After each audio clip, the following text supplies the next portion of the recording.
Okay, draining our hot water heater and removing the plug. So the first thing we want to do is we want to take all the pressure off of our hot water heater because we don't want the plug blowing out at us.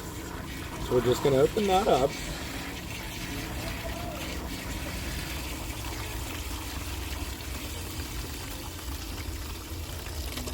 Just going to leave that open so all that extra pressure is off of there.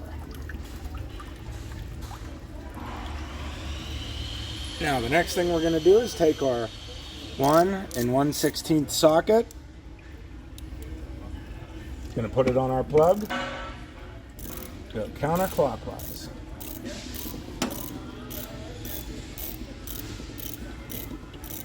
Once that's loosened up, you can use your hands for the rest of the way.